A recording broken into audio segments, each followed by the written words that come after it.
I'll make sure he's good to go. Yeah. Hi, Phil, can you please speak?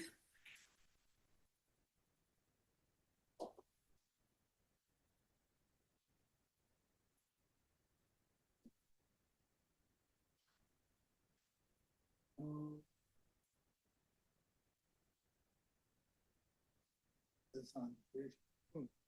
He's on his own mute right now. It's back. Yeah, it's Yeah, yeah. apologies. If you can hear, because I haven't seen you turn it off. Yeah, just not to boundaries. Phil, can you hear us? Yes, I can. Great. Hey, Phil, can you just acknowledge you did the posting ahead of time for the meeting? Sure. Okay. Okay, the 72-hour posting? Well, I didn't do it till this morning. All right. Do you want to handle this for the meeting or? What's that? Oh, no. So Phil, there's we caught this before the meeting. There's a requirement, and Ken had sent you beforehand to post 72 hours in advance. Well, okay. So if you hadn't done it, Tori can give you some options on how to participate otherwise, if you want to. Yeah, so Commissioner, under the Brown Act specifically, the meeting, if you're appearing via teleconference, you have to post the agenda 72 hours ahead of the meeting. And if you do not do that, if your meeting location is not considered like an official remote location of the meeting. And so it doesn't comply with the Brown Act. And so our recommendation would be to, if you would like to participate, to be involved in the meeting, instead of participating as a commissioner, you could participate during public comment periods. I know that you, or it's likely that you have comments on some of the items. And so that would be the appropriate time to comment as opposed to as a commissioner, because strictly speaking, it would be a Brown Act for you to appear via the teleconferencing rules without having posted that notice 72 hours ahead of time. Excuse me. I understand. I understand what you've said. I'm disappointed. I wasn't provided agenda before I left. I wasn't notified of this requirement in time.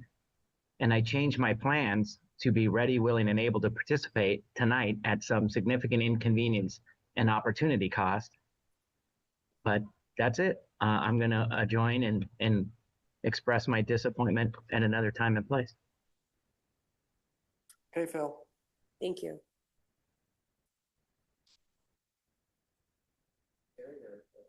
Maybe ping Gary, but I think we could get going. It's already a few minutes in. Yeah.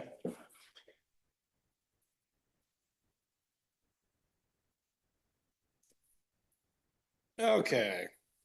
Good evening. By way of introduction, my name is Davis Fields. I'm the chair of the Campbell Planning Commission. Welcome to tonight's meeting on May 12th, 2026. I'd love to call this meeting to order. Ken, could we have a roll call, please? Commissioner Zuzer? Here. Commissioner Campcorn? Here. Commissioner Conley? Not here. Commissioner Buckbinder? Present. Vice Chair Aquilino? Chair Fields? Present. The first item on the agenda is the minutes. Has everyone had a chance to review the minutes, and are there any corrections? I have a correction for item 3. It says that Susan Landry stated that having occupancy requirements are important. I think that specifically owner occupancy requirements on SB9 projects, and I believe strongly objects to getting rid of short-term rentals should be strongly objects to short-term rentals. I think the concern was that without the owner occupancy requirements, they would be short-term rentals. I think that, the polarity on those notes are backwards, I believe. Got it. Anyone else on the minutes? We had a public comment on the minutes, so open it up. Susan Landry, you have a comment on the minutes. Good evening, you guys. You're going to see a lot of me tonight. Thank you, Adam, because it is misquoted. The statement in the meeting minutes says that me strongly objects to getting rid of short-term rentals. No, that is not what I said. I said I strongly object to getting rid of the owner occupancy requirement because I'm concerned they will become short-term rentals. So please correct the meeting minutes. Thank you. So I think we would like an amended motion to incorporate the comments. Do I have someone who would make that So moved. Could I have a second? A second. Ken, could I have a roll call, please? Commissioner Scissor, Aye. Commissioner Kamkar, Aye. Commissioner Buckbinder, Aye. Chair Fields. Aye. Minutes pass. Communications agenda modifications, Director Eastwood, do we have any of those? Chair Fields, none of the above. Thank you. We are now on to oral requests. This is the point of the meeting. Any member of the public may address the commission on any item that is not on the agenda. You may speak for up to 5 minutes, but be aware state law prohibits us from acting on any non-agendized items that you may speak on us tonight, so we're not going to react if you come up and do speak on this. But the chair can refer items to staff to research and possibly place on the agenda for future meetings. Do we have anyone who wants to speak on anything that's not on the agenda? Susan? Oh, I turned in speaker cards. Do you not have them? Yeah, that's why I'm calling you. Oh, okay. All right. All right. Sorry, you guys. Hi again. It's Susan Landry here.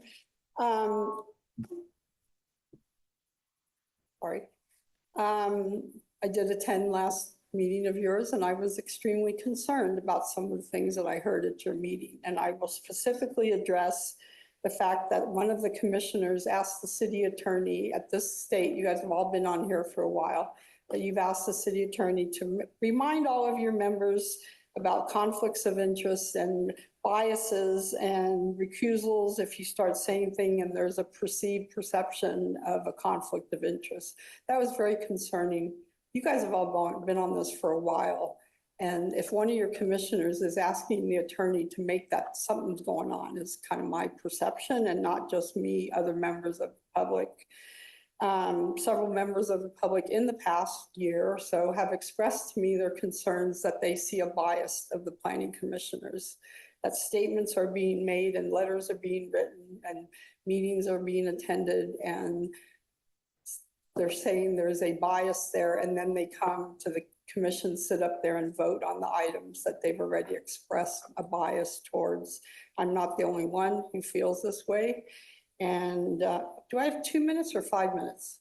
I said up to 5. All right. Oh my God, you did not want to say that to me. Is that me doing that? Sorry. I'll just, Give me your phone. I don't have, oh, is it my phone? Thank you. Sorry. I will just bring up some history with you guys.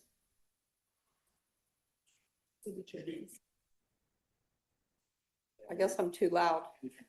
Okay, from here. I will just bring up some history to you guys. Back in 2016, there was this perception about the Planning Commission. People were very upset what was going on. There were projects being proposed that they saw not only council members, but planning commissioners and planning staff showing they were biased and that they felt like planning commissioners were in cahoots with developers and favored developers and were approving projects that they had a bias towards and they didn't recuse themselves. That's not me. I'm not doing anything. And I just want to remind you guys that I just want to bring this to your attention because this was an issue back in 2016. And I was asked to run for council specifically to find out what was really going on.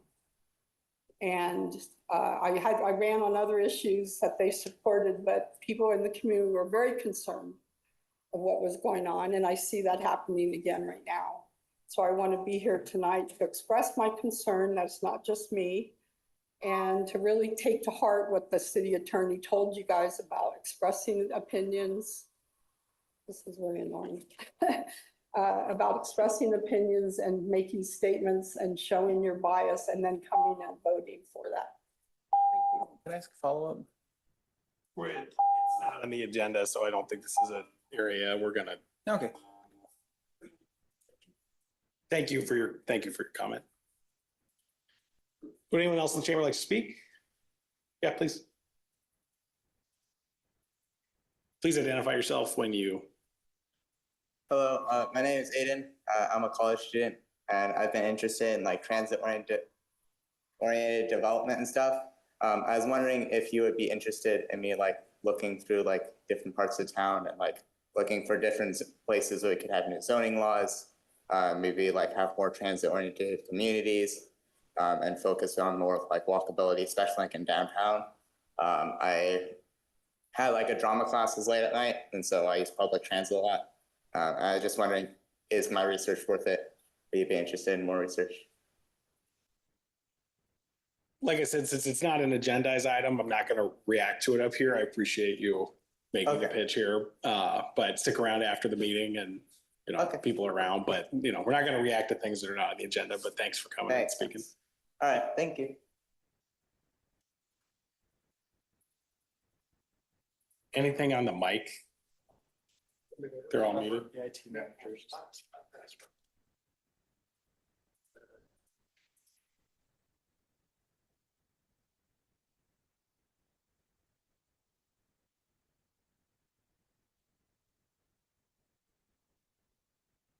All right, we might have found it. I think I fixed it. We might have fixed it. All right. I'm going to close the oral request section and move it into public hearing. Before we start, I want to provide an overview on how we do these things. Typically, there's a staff report where staff presents the item. We then ask if the applicant wishes to speak, followed by any members of the public who would like to speak on this item. We were going to start first with the public speakers that are in the room tonight, and then if anybody is joining us on Zoom, they can speak after that. Members of the Planning Commission will have questions for the applicant and the public speakers, and then once we've done all of that, that's when we're going to close our portion, open up the public hearing, and you all have a chance to speak. Before we start on any items, commissioners, do we have any agenda disclosures for the one item that we have tonight? I visited the site. I visited the site and actually walked around in the site. Actually, me too. I want to be that detailed. Adam?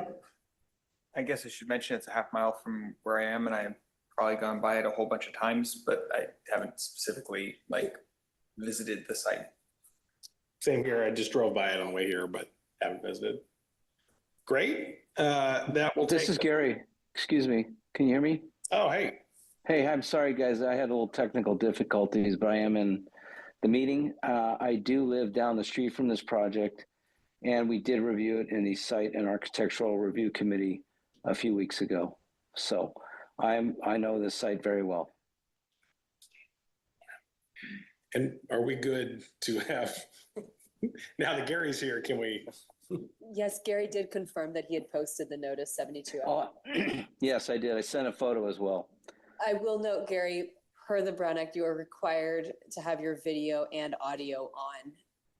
Okay, I'll put it on right now. Thank you. Apologies. There he is. Hey. That's him.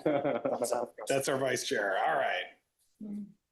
Great. So I will take us to the first item on the agenda, which is 2060 South Bascom Avenue, a site and architectural review permit and tree removal permit.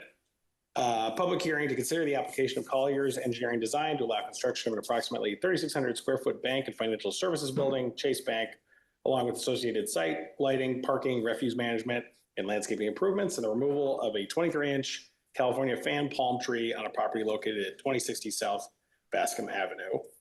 Project planner, as is so usual these days, it's our own Daniel Fama. Please take it away. Thank you. I swear there's more than one planner in the department. There's two. So before you, we do have an application for a site and architectural review permit and tree removal permit for property located at 2060 South Bascom Avenue. This is the site of the former Denny's restaurant that's currently vacant. This is a 1 acre commercial property located at the corner of Bascom and Arroyo Seco. Property is zoned in neighborhood commercial and designated the same in the Campbell General Plan. This sole strip of properties was downzoned from general commercial to neighborhood commercial with adoption of the current 2040 general plan in 2023.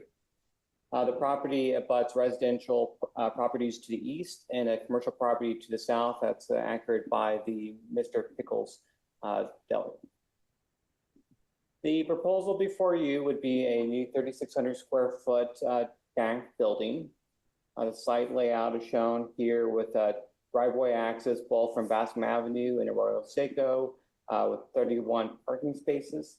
The site would be heavily landscaped. Approximately 50% of the land area would be landscaped.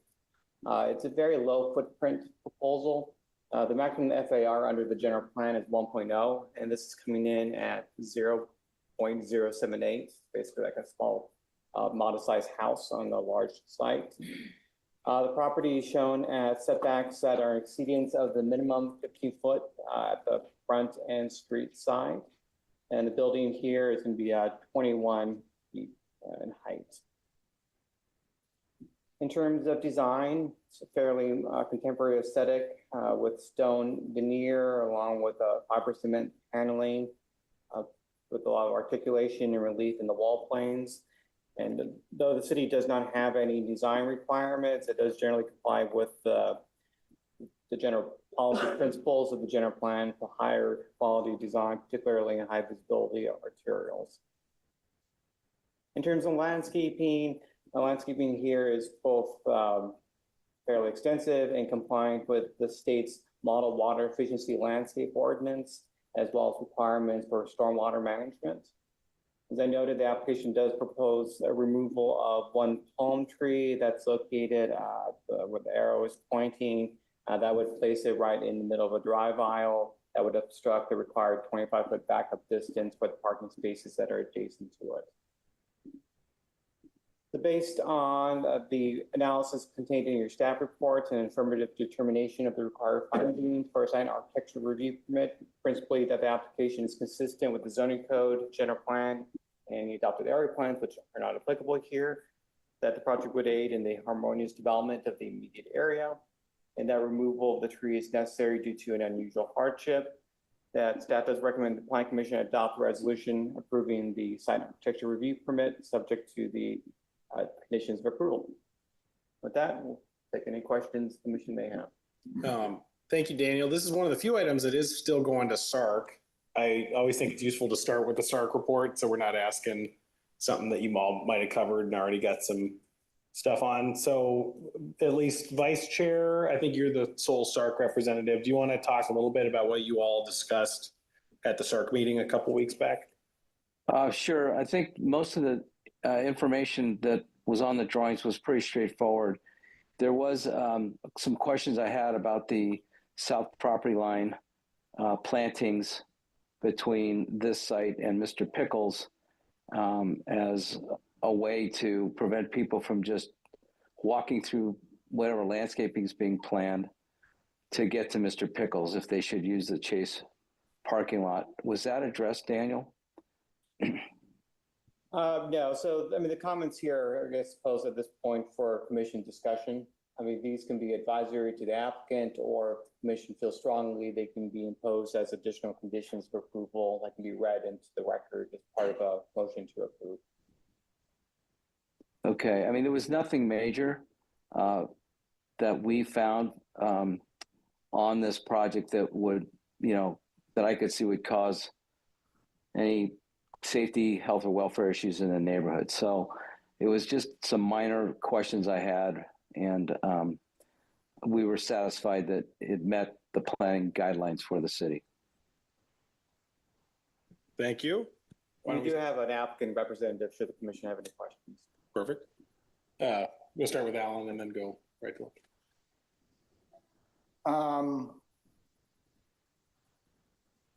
So the tree first.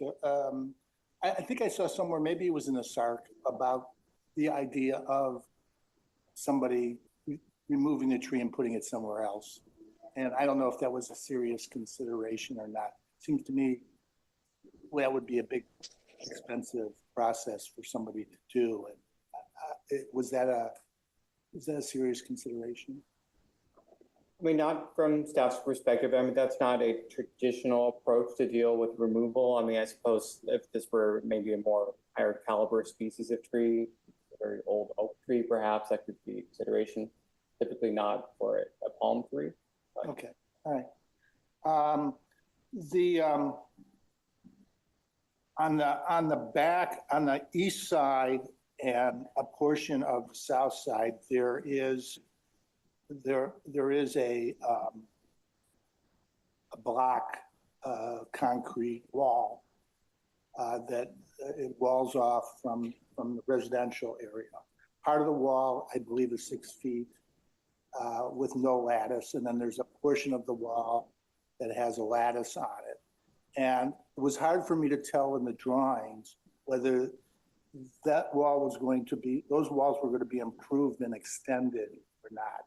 So my question is about, is there any additional, it looked to me like it was possible that they were going to bring a wall around on Arroyo, what's the name of the street? Arroyo Seco. Arroyo Seco to, on the back edge, to bring it around to where the entrance to the parking lot is, but it was hard for me to tell, and I couldn't really read the drawings on that. So could you tell me what the plan is for the walling? The wall on the property is existing to retain as it currently is. Okay, so there's no additions or improvements. Correct. I think the lattice has really just been added by the adjacent homeowners. Yeah. The code really only requires a 6-foot wall, which the property complied with. All right. Looks like it could use a painting. The other thing is regarding to Gary's comment about the between this property and the Mr. Pickles commercial area, there's actually a very large set of oleanders that are quite nice and mostly blocks that portion that I think that back there's only one little kind of opening there, and I was wondering whether or not those where the trees are located, whether that's also that's kind of in the area where that opening area where there's no oleanders are going to be, or whether there can be something done about that. I mean, the commission certainly can require additional planting. I think you're speaking to. I don't know if you have a picture of the location. Not right away, no. I think it's the back section, right? Well, I think it was closer towards Bascom where there was concern about potential trespassing across properties. Okay. I didn't see it really as a problem myself, but I was wondering if it was going to be taken into consideration. All right. Okay, so I have a question about the bioretention in the back southeast corner. You know, we've had bioretention things put in, but they were like minor little things that were on the sidewalks. So we've never really discussed bioretention. And so I guess mostly for my edification. And I looked at the drawing on the flood drain, on the flood draining. And it looks to me, I don't really understand bioretention other than it takes some drainage from rains and whatever else that is there that goes through the bioretention and does some filtering before it goes into the drains. But I guess my question is that one little bioretention, which is fairly big, does that take all the drainage from the entire parking lot? Does it all go to there and then end up in a drain below? Luckily, we have Roger Storrs, our senior civil engineer with Public Works, can speak to the stormwater management plan. Edify me. Thanks.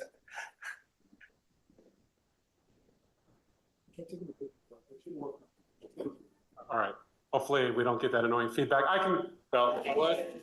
Well, maybe Roger, you want to see? I can speak loudly. If you can't hear me, just let me know, but I can speak loudly. It's, yeah, maybe just come over here, Roger. Come over there? Yeah. The big voice here. All right. Speaking step. Try that now. Maybe you should do it. All right, let's try this again. All right, Commissioner, biotreatment, historically, impervious surfaces, roadways, no. Yes. We even got cookies for you.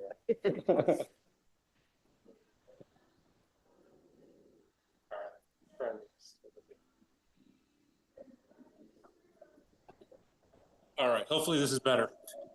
So traditionally, the runoff from paved surfaces like roads, streets, parking lots, roofs wasn't treated. The federal government at one point adopted the Clean Water Act. That kind of got transferred down to the states. And the idea is that the runoff from these impervious surfaces, especially after a long summer of no rain, you get a buildup of contaminants, whether it's bird poop, whether it's stuff dripping off your vehicle. And the idea is that now, before we put that water into our storm drain system, because unlike the sanitary system, see, anything you flush down the toilet goes to a treatment plant before it gets released to the bay.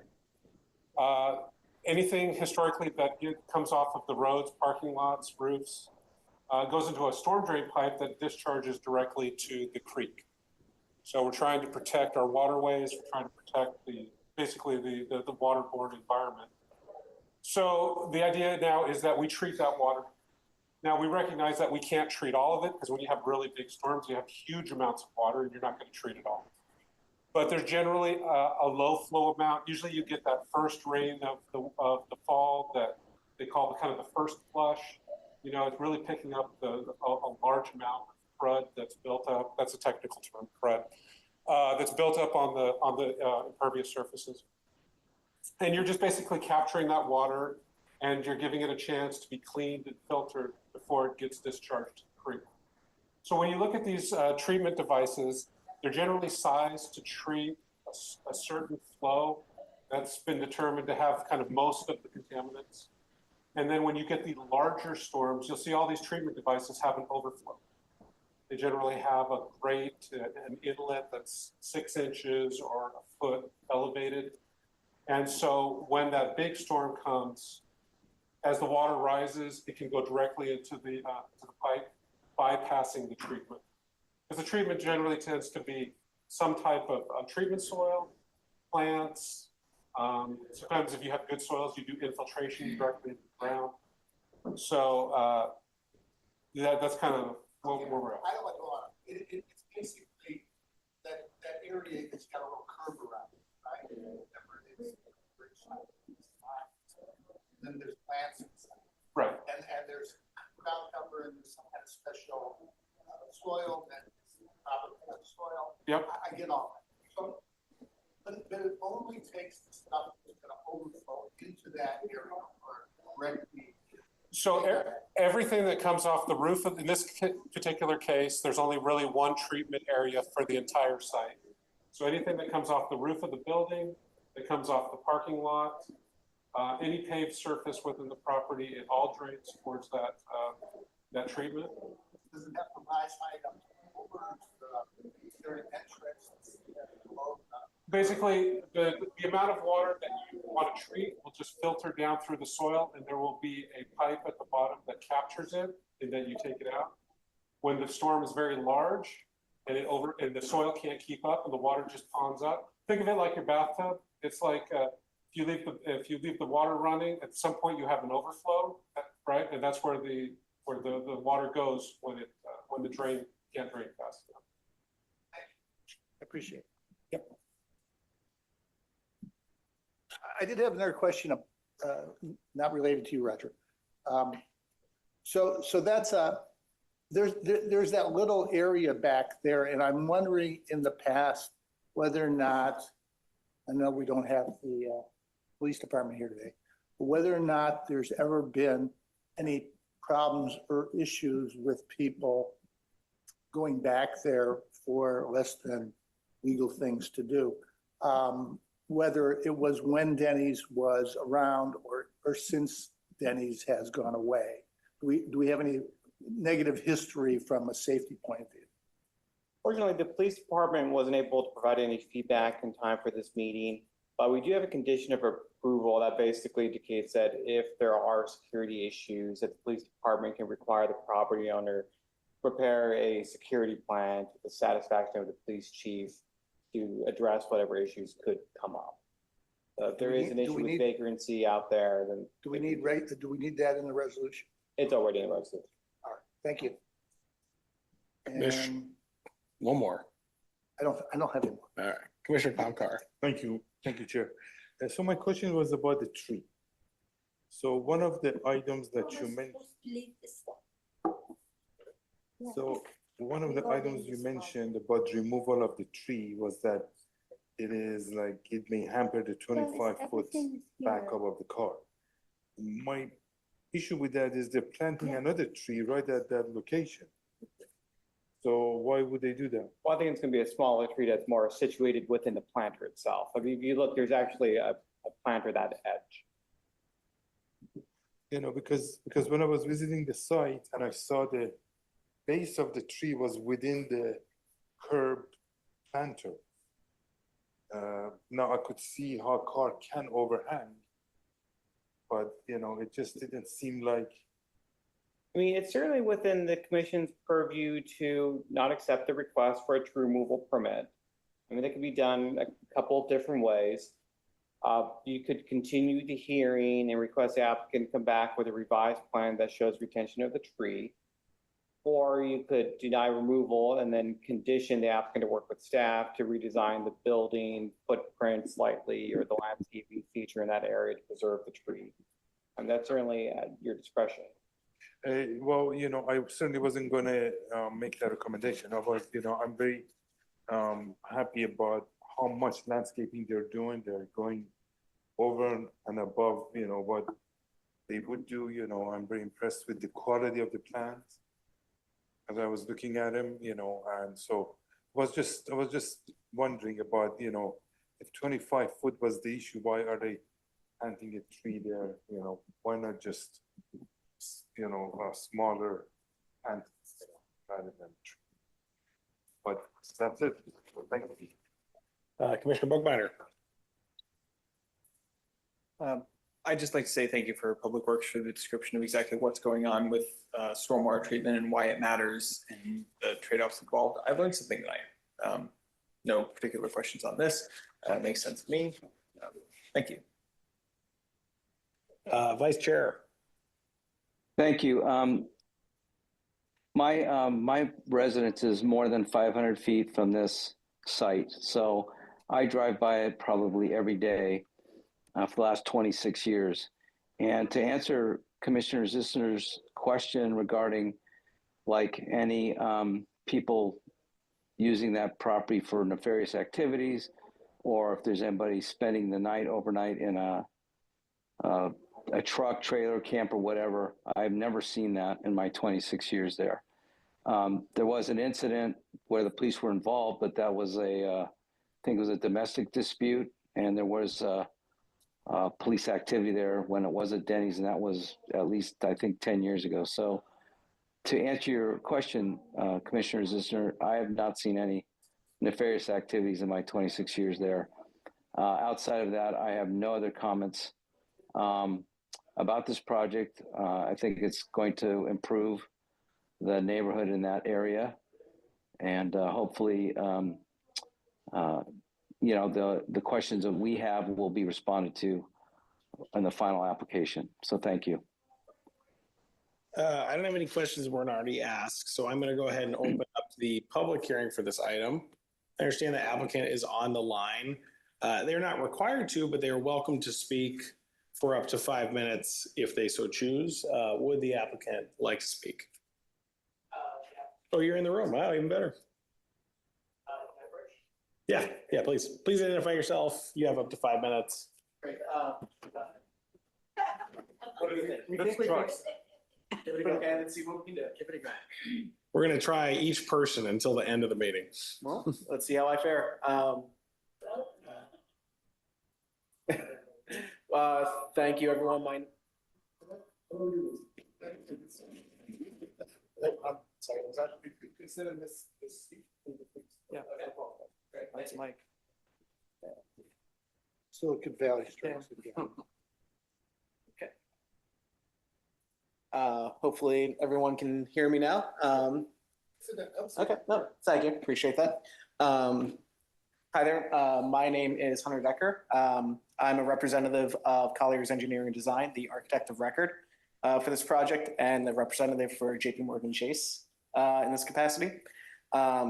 Again, we've been working closely with Campbell City Planning here in order to help develop the site plan for the proposed Chase Bank.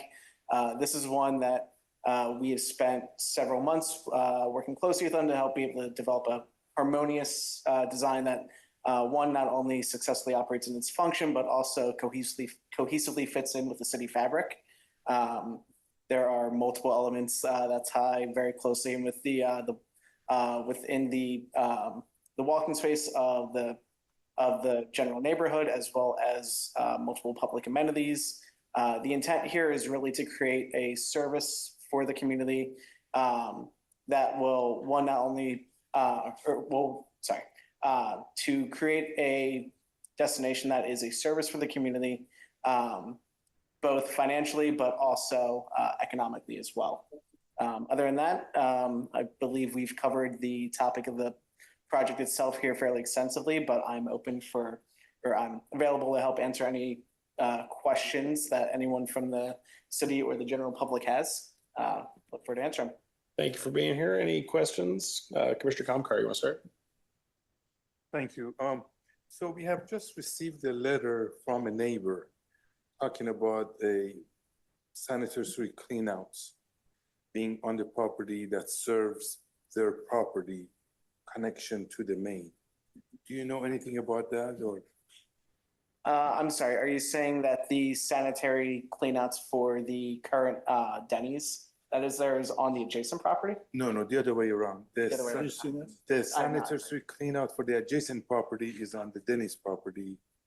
And these guys, I guess they're asking if Chase can relocate them so it would be a normal connection rather than an indirect connection.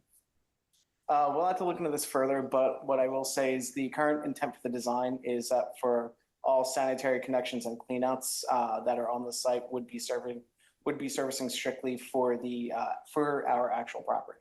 Makes sense. But in case it is also serving something else, then it would be separated so that their service doesn't get cut off. And that could be addressed.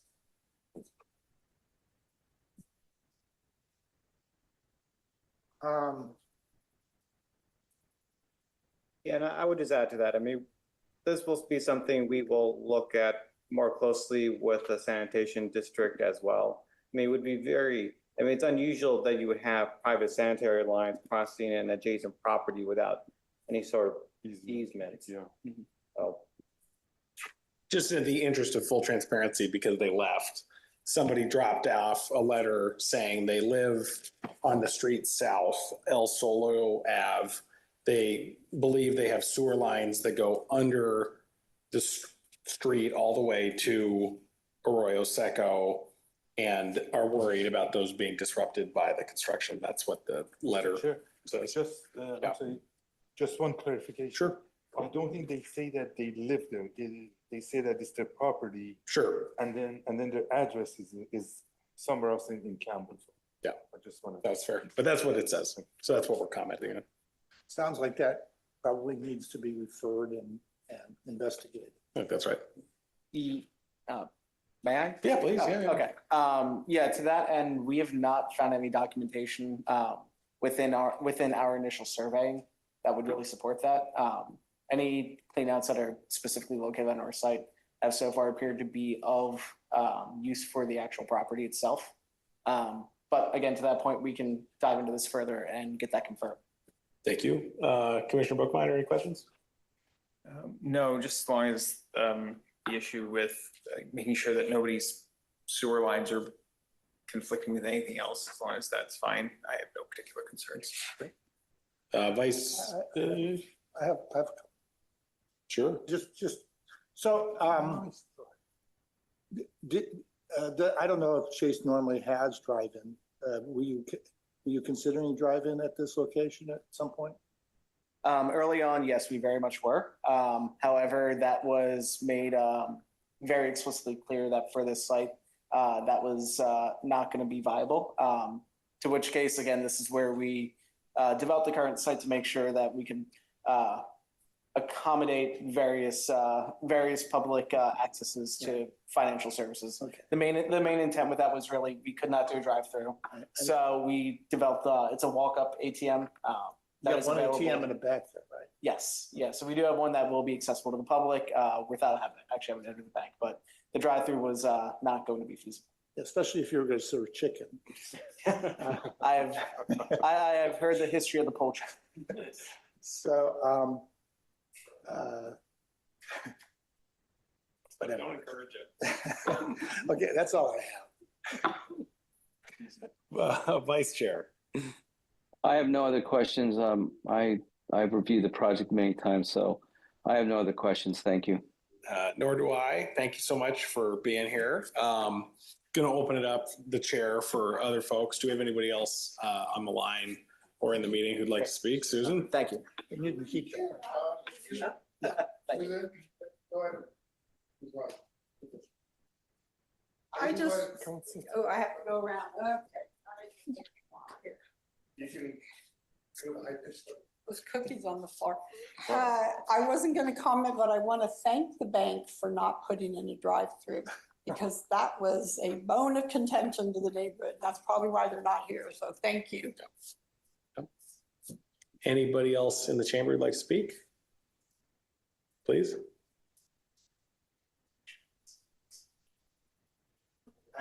You do, I'm sorry.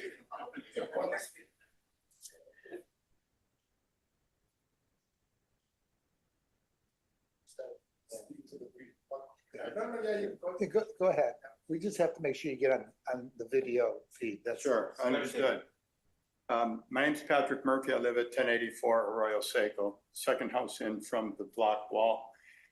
It was brought to my attention that by one of the neighbors, you might want to check the clean out in that parking lot for the property on Arroyo Seco. That's, I believe, what people were concerned about. With respect though to the, oh, you don't have the map up. The south wall along the south end of the property of Mr. Pickles, I would like to ask you to consider a little bit more of a barrier. There's a lot of cut through traffic that goes from Arroyo Seco, people parking there, walking through to the buildings where the Pickles, Mr. Pickles is. The comment about the sump area, we refer to it as a sump.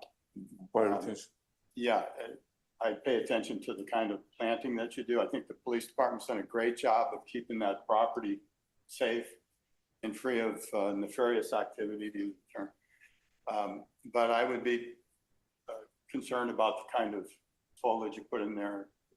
Provides cover that could change very quickly. So it's something to think about, that's all. But again, there is a lot of cut through to that area, so. I have a question. Yes, sir. May I? Yeah, please. Thank you, Mr. Chair. So, how long have you lived there? Oh, that's, gosh, 30 years, 31 years. Perfect. So, do you feel Mr. Pickles' parking lot is under parked? That's why people Yes, cut through? absolutely, that's obvious. Sure. Okay. Yeah. Okay, I just wanted to know, you know. I don't know if there's a solution for that, but what's exacerbated the matter is the traffic to the smoke shop and those businesses on that corner. On the other side. Yeah, and you know, that's not a complaint, it's just an observation. No. Okay, thank you. Thank you for your time. Thank you. You can respond at the end after all other public comment. So anybody else in the chamber? Ken, do we have anyone on the line? Sorry.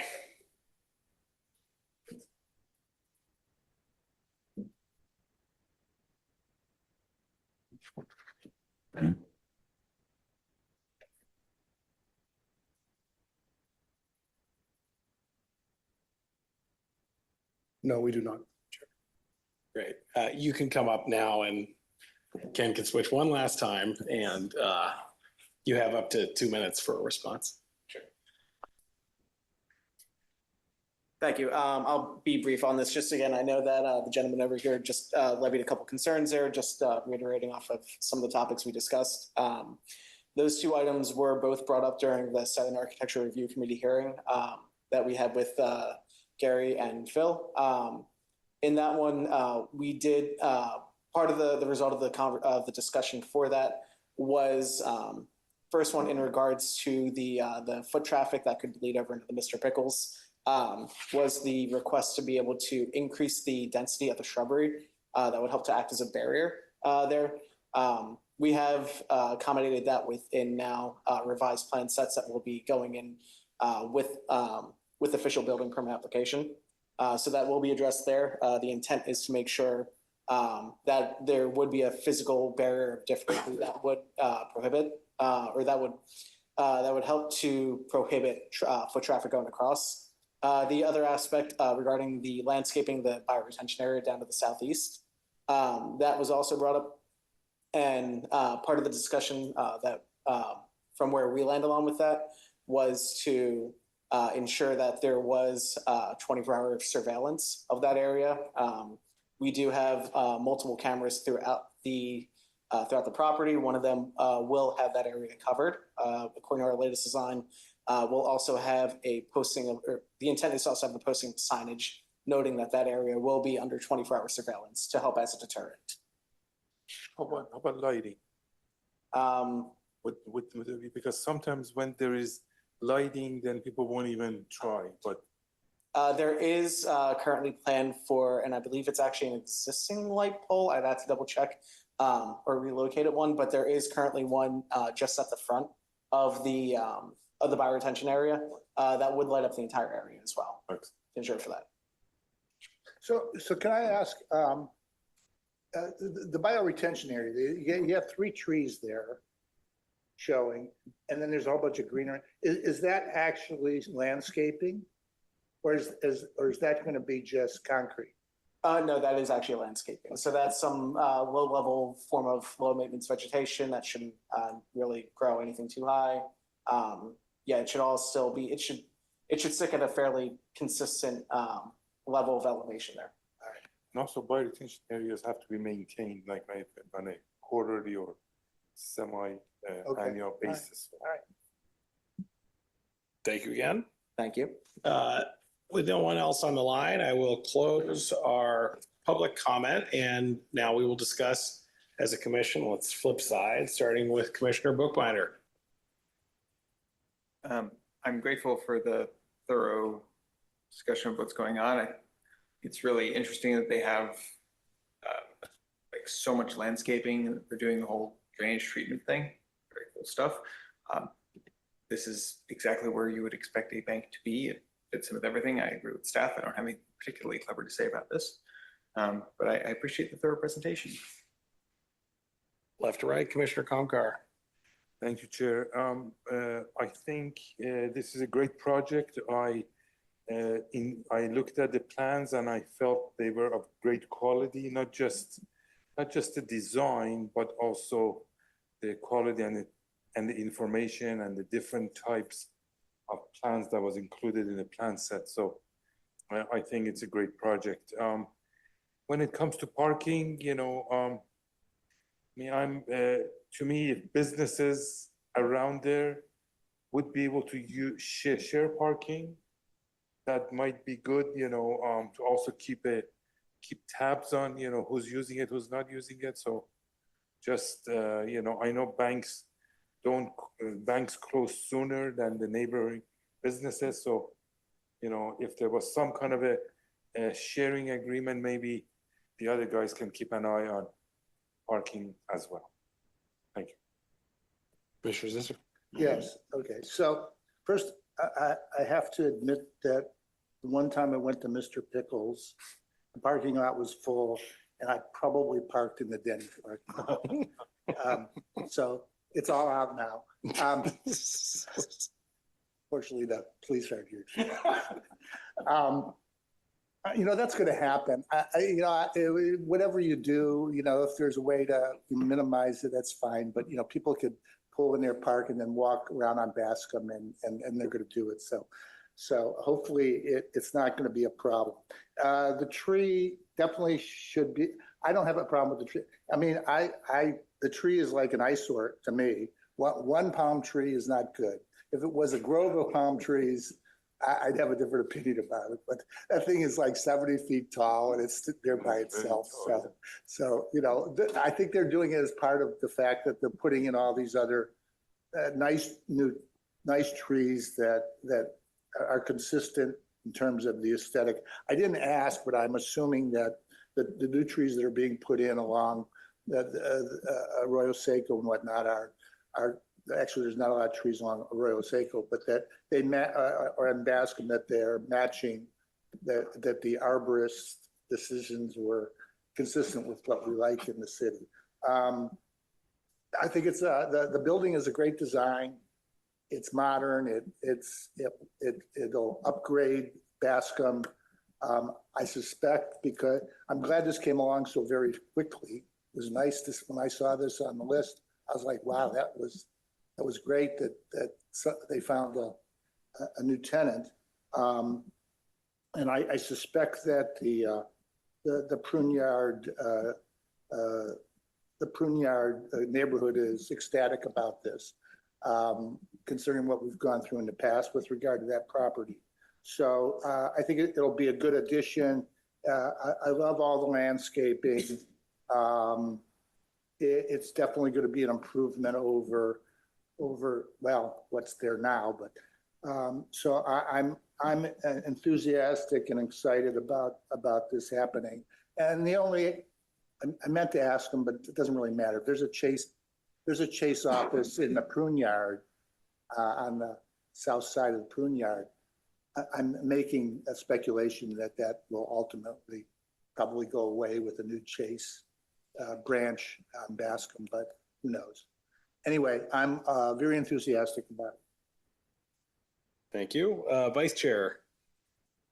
Thank you, Chairman Fields. I have nothing else to add, having reviewed this project many times, and I look forward to its addition to the neighborhood. As everybody has said, I think it's some minor things we need to look at. All in all, I think it's a great addition to the neighborhood. So thank you for a great presentation and great drawings. One more comment? Yeah. Yes, thank you. So there was a Chase branch that closed at Union and I think Foxworthy next to McDonald's. It's a long ways away. Right, but when it closed, a whole bunch of safe deposit boxes got closed. And so I'm hoping that they would put quite a few safe deposit box this one so that, you know, those guys can come back, because I know they had to go farther away and they couldn't all get safe deposit box. Thank you. Just repeating a lot of comments people said. I think it's a beautiful building, really nice looking property. I'm excited to hear one, like Sark, I think worked in this instance. Like you got the feedback in early. Sounds like it lines up well with public comment about like intensifying the density to make a little bit more of a barrier. So I think this was a place where Sark did work to have a little bit of feedback in the process early. Excited to build this property. I think it's going to look nice, I think, in the context of the Prune Yard too. So very supportive. And with that, I will turn us over to a vote. Ken, can we get a roll call vote? How about a motion? I'm reading the wrong line in my agenda script. How about a motion? Thank you. I'll make a motion. Consider the do I have the right one here? Yeah. Consider the application of Colliers Engineering and Design to allow construction of an approximately 3,600 square foot bank and financial services building, Chase Bank, along with associated site lighting, parking, refuse management, and landscaping improvements, and the removal of one 23-inch California fan palm tree on property located at 2060 South Bascom Avenue. Application under consideration for the site and architectural review permit and a tree removal permit, file number PLN 2025-157. Do we have a second? Second. And now can we have a roll call vote? Commissioner Scissor. Aye. Commissioner Kamkar. Aye. Commissioner Bookbinder. Aye. Vice Chair Aquilina. Aye. Chair Fields. Aye. The item passes with a vote of 6-0. Planning Commission action is 5 because, yeah, Phil's not on. Planning Commission action is final unless appealed in writing to the city clerk within 10 calendar days. Thank you very much. That was our item on the agenda. I will turn us over to our remaining agenda items. So going to new business, we have the Planning Commissioner Subcommittee reports. I was not anticipating any reports from either subcommittee. Is that right? We have a few notes. You have a few notes? Okay. Go ahead.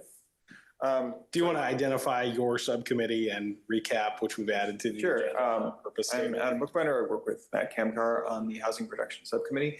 We're interviewing developers and investigating policy to increase housing production in Campbell. We did meet with an affordable housing developer from the county. Got a lot of useful and helpful feedback from them.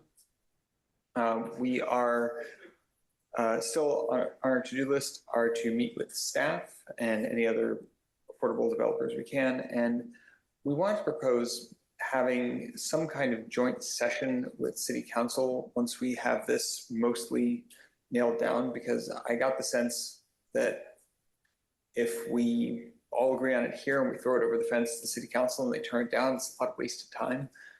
So I don't know what would be involved in setting that up. But Rob, is that possible to do? I haven't seen it done before. The only joint planning commission council meeting I've seen, as some commissioners recommend, will remember, was for the housing element. For an ad hoc subcommittee recommendation to council. My observation, it would be very difficult to set up. I can pass on the request to the clerk and city manager to see if there's interest. So alternatively, My observation. we could present at a city council meeting. Like, I'd like to have some way of, I wanted to talk to the city council to see it, like, if this was going to get laughed out of the room or like what they would want to see. And due to Brown Act, I can talk to one more city council member. So if we could attend, like, if we could agendize that for like getting some feedback from a city council meeting before we officially send it to them, that would be possibly helpful. Is that easier to do? I can look at options and report back. Please Can I do. ask a question? Yeah. Are you saying this in lieu of presenting it to the commission first? No, not necessarily. Because I would strongly urge that whatever report you're coming up with, that it is presented to the commission for us to review and comment on and suggest changes to at a public meeting. And then, depending on what the outcome of that is, whether or not we would want to recommend as a group to meet with the council. Okay. Yeah, I don't have anything like really specific. I just don't want, the point here is to avoid a situation where we all agree on something and then city council shoots it down right away. And we don't really have anything to do after that.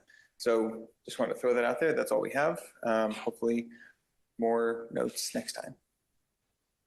If I can add a little bit to the thing. So one of the meetings we had was with Santa Clara County's Housing Authority folks, you know, and these are the affordable housing developers, you know, if you will say. And one of the questions I asked, I said, let's say you're going to do a project, but you're short, let's say $1.5 million. And the project is going to sit there until somehow, let's say this project is in San Jose. Can Campbell say, I have $1.5 million that I can't do much with it myself. Can I give that to you? And then I get credit for some of those units. Let's say you're going to do 50, 60 units. I get credit for 5 or 10 or something. Is that a possibility? Can you get funding from other sources? And their response was, we would love to, you know, if it's possible, we would love to, because then we can get going with our project. You know, so instead of trying to reach this affordable housing from a local point of view, maybe we should look at it from a regional point of view, you know, and we may be more successful. So that's just something that came up. I would suggest that if you are interested in that, you include that in your report, Yeah, if you think that's a viable yeah. As consideration. a recommendation, you know, maybe it's not illegal or whatever, but at least, you know, I think it needs to be mentioned. Great. Okay, and I understand we have a public comment on the subcommittee item, so now I will open the public comment portion of this item. And Ken, one last time out of the chair. Let me guess who it is. Oh, I don't know. Can you turn on the? Ken? Yes. Thank you very much for allowing me to speak again. This is why I made my comment at the beginning. There's a perceived perception of you guys being in cahoots with the housing developers and pushing and having a bias. Okay, I'm telling you, it's a perceived perception. I don't have any proof, but I am concerned, and especially when one of the comments is, I'm not sure how council's going to agree with or like what we're doing. Well, they should be knowing what you're doing before you're doing it. I would like to see an outline of what this report is supposed to be about. Last meeting comment was, well, we gave you a draft of the report, but it was only right before the meeting. That was never made public. The guys of what I heard last time was, we are looking at streamlining, but then the other thing they bring up is that we want to get rid of the owner occupancy. That has nothing to do with streamlining. How many of you guys know what an incomplete letter is? Anybody know what an incomplete letter is? Why don't you ask all these developers how many incomplete letters they got and how much that slows down the process? I work in this field, I work in this profession. So people get 20-page comment letters. That's what takes time. That slows it down. Maybe find out why they're getting incomplete letters. That stops the whole thing of streamlining.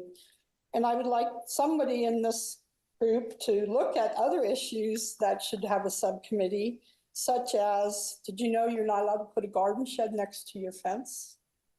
You don't have to get a permit for it, but you're not allowed to have it within 3 feet of your fence. It seems like an old law on the books. Should it be considered? I also have a friend who wanted to build a new house, who's retired on a fixed income, and they were required to build an ADU and spends thousands and thousands of dollars extra. Why don't you be looking at some of these of how things are affecting the property owners and our residents of Campbell? And I would suggest to you, before you submit your formal report, that you hold a public hearing and or a study session to get input from the public of what is going on. And I heard one disclosure of who you talked to, where I'm not hearing who you are actually talking to. You should be stating, just like you did earlier, what the company is and what you guys are talking about. And I would like to see a draft at this point of this report that you guys are working on. Thank you. I think Thank you. in this, yeah, do you have a? Yeah, I can mention that, like, I do apologize. We're constantly changing the draft, and I will hope to have it as part of the packet the next time we come around. It will hopefully be under less churn. One of the things is, I suppose we can list who we talk to. We're hoping that people can speak freely to us about difficulties they've had without worrying about blowback, which is why, like, we can list the developers we've talked to, but I don't want to attribute, you know, this was slow, this was difficult to particular people. Like, that's the particular thing that I wanted to do. But yeah, we can, like, include a list of this is who we talked to, this is what we did. And yeah, we should have a draft at the next meeting for the next update. Are we allowed to comment on? Yeah, go ahead. Yeah. All right. You know, I know Susan really reasonably well, and we've had conversations in the past.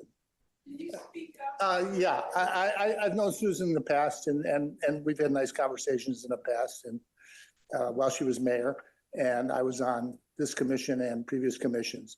I just want to, and I'm not making excuses, I just want to inform that we started doing subcommittees, which was not the norm for the city during actually Adam's chair, which was 2 years ago. we've done a couple subcommittees each of the last couple terms, and we're in the midst of 2 more subcommittees. Those subcommittees included contacting various entities. In the case of the ones that I was on, we contacted other municipalities to compare notes. I haven't personally contacted developers, but I just want you to know that those subcommittees were approved by the planning department, okay? And there was no qualification on how the subcommittees would work other than we would gather research and information, put a report together and submit it at a public commission meeting. That was it, okay? So, and previous ones were not as much of a, the one that's being worked on now has more depth to it, and there's other stakeholders that could have some issues associated with, as you've indicated. But I just want to make it clear that we did this publicly with the knowledge of the planning department, and they helped and advised us on it. So if there was anything that we should have been concerned about in terms of it being more public or more thorough, we didn't hear about it, okay? So the ones that I worked on, there wasn't any conflict at all. And I'm a big conflict of interest issue guy. And so it was more about talking to other municipalities to see what they do so that we could see if there was a better way for us to do what we do. We were given their contact information by the Community Development Department. I certainly didn't see in the past any issues where we were keeping secrets or anything. So I just wanted to get that out there. Thank you for that. And to be honest with you, Susan, I know Susan as well, actually lived in her former district. So she was my representative, before being the mayor. This is the first time anybody's accusing a commission I've been on of cahoots, and I don't like it. I just want to be honest with you. And everything we're doing, we're going out of our way to be legal on everything we do. We're here to do a job. We don't get paid, just like you weren't paid as a mayor, so. Actually, she was paid. Okay, but. Not a lot. No, not right. So what I'm trying to say is that nobody's trying to hide anything. We're just trying to perform our commissioner duties. And I take the state of California's mandate seriously when they say you need to increase housing. And that's I guess that's where my bias comes from, trying to abide by the law. Not that, I favor developers or, that's not it. So I just want to be on the record, saying that. Thank you. If I can. Go, yeah, please, yeah. Not to belabor the point, but if there's any concern about a conflict of interest, we all file Form 700 disclosures. If anybody's accusing me of taking bribes or something, I'm not sure what cahoots means. You can check my Form 700. If somebody is accusing me of something, I would like them to accuse me directly. But cards on the table, we are nominally a pro-housing city. We make a plan to produce housing, and I am attempting to follow through on that. There's no subtle, unstated motivation here. The title of the subcommittee is Improving Housing Production in Campbell. That's exactly what I am attempting to do. I hope, being pretty straightforward about that. And I believe I am in line with city policy while doing that. And again, seriously, if somebody has some idea that there's something nefarious going on here, I would like to know exactly what that is. I can't really respond to, I'm vaguely in cahoots with somebody. But if somebody thinks that I'm doing something, I would like to be told. Thank you.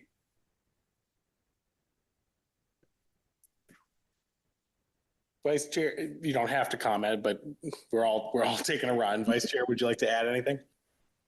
I think I support my fellow commissioners. Our intent is always for the betterment of Campbell.